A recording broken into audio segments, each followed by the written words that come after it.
মাঝখানে করবো করলা ভাজি। তো প্রথমে আমি করলাটাকে সুন্দর করে কেটে নেবো। এবার করলাটাকে আমি কেটে নিব সুন্দর করে।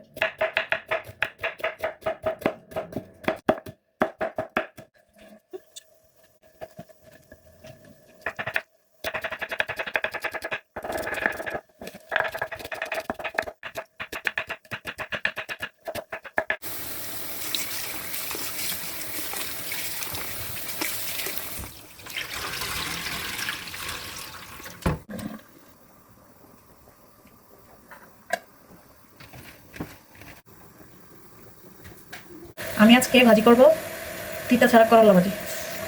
তাই প্রথমে দিয়ে দিলাম কিছু তেল, পরিমাণ মতো তেল ঢেলে দিলাম ফ্রাই প্যানে।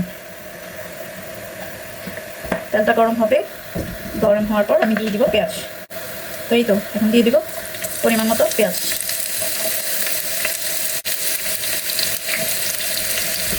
দিয়ে দিব 3 কোয়া রসুন কুচি,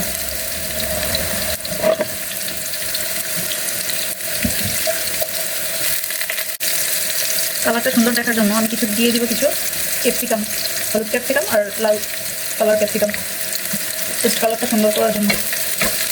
এতে করে ভাজির কালারটা অনেক সুন্দর আসবে। দিয়ে দিলাম 2-3টা মরিচ, পেঁয়াজটা কিছুক্ষণ ভেজে নিব, যতক্ষণ বাদামি কালার না হবে ততক্ষণ পর্যন্ত আমি ভাজতে থাকবো পেঁয়াজটাকে। এখন আমি দিয়ে দিব করলা ভাজি টেস্ট বাড়ানোর জন্য, এখন আমি দিয়ে দিব কিছু চিংড়ি মাছ। চিংড়ি মাছটাকে দিয়ে কিছুক্ষণ হালকা ভেজে নিব। এখন আমি দিয়ে দিব করলা ভাজিগুলোকে।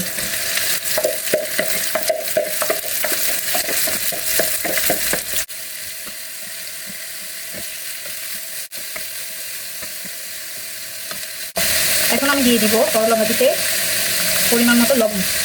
আমি এখন লবণ বেশি দিব না, কারণ আমি ধোয়ার পরে কিছু লবণ মেখে রেখে দিয়েছিলাম তিতাটা চলে যাওয়ার জন্য, তিতা পানিটা যেন চলে যায় সেজন্য মেখে তখন রেখে দিয়েছিলাম। এখন আমি দিয়ে দিব হলুদ।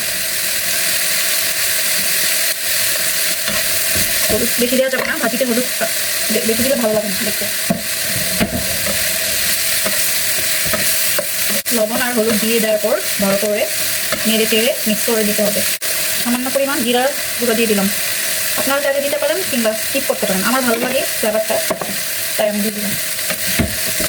তো এইবার করলা ভাজিটাকে কিছুক্ষণ ভেজে নিয়ে এবার দিয়ে দিব কেটে রাখা আলু ফ্রাই করে দিয়ে নেড়ে দিতে হবে।